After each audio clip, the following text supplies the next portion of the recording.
দেখো, প্রথমেই যেটা বলে রাখা দরকার যে সুব্রমণ্যম চন্দ্রশেখর তিনি বিশ্ব বরেণ্য একজন পদার্থবিদ এবং তিনি 1983 সালে নোবেল পুরস্কার পেয়েছিলেন। ভারতের পদ্মবিভূষণ সম্মানও তিনি পেয়েছিলেন।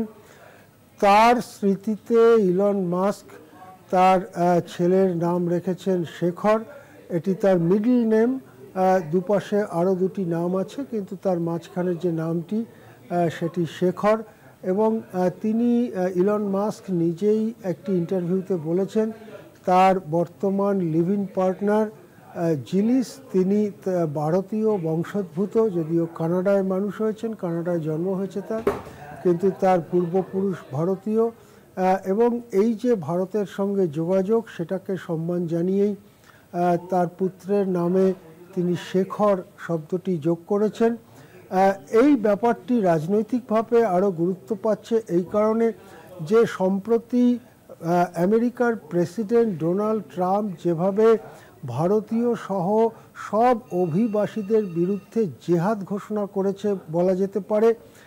তিনি সমস্ত অভিবাসীদের ভিসার ব্যাপারে দারুণ কড়াকড়ি করেছেন। তিনি ইতিমধ্যেই বলেছেন যে তৃতীয় বিশ্বের কোনো দেশকে আর আমেরিকায় আসতে দেওয়া হবে না।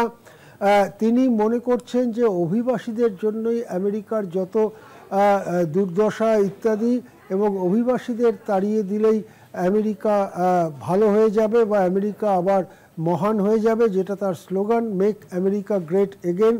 সেটা করার অন্যতম উপায় হচ্ছে ভারত সহ বিভিন্ন দেশের অভিবাসীদের তাড়িয়ে দেওয়া। এবং সেই হিসেবে শত শত ভারতীয়কে ইতিমধ্যেই মালবাহী প্লেনে চাপিয়ে হাতে হাতকড়া পরিয়ে ভারতে পাঠানো হয়েছে।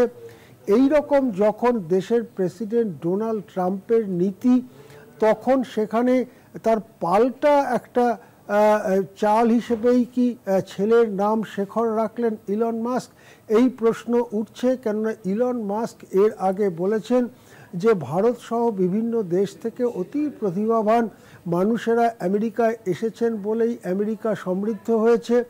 আমেরিকার সমৃদ্ধির পেছনে এইসব দেশের প্রতিভাবান মানুষদের বড় ভূমিকা রয়েছে, এই কথা ইলন মাস্ক বলেছেন। এবারে সামনে এলো তার পুত্রের নামে শেখর নামটি যোগ করা। সব মিলিয়ে মনে করা যেতে পারে যে ডোনাল্ড ট্রাম্পের যে নীতি, অভিবাসী বিরোধী নীতি, তার বিরুদ্ধে বড়সড় লড়াইয়ে নামতে পারেন ইলন মাস্ক। বিশ্বের সেরা ধনকুবের ইলন মাস্ক, তার হাতে রয়েছে মার্কিন অর্থনীতির বড়সড় অংশ।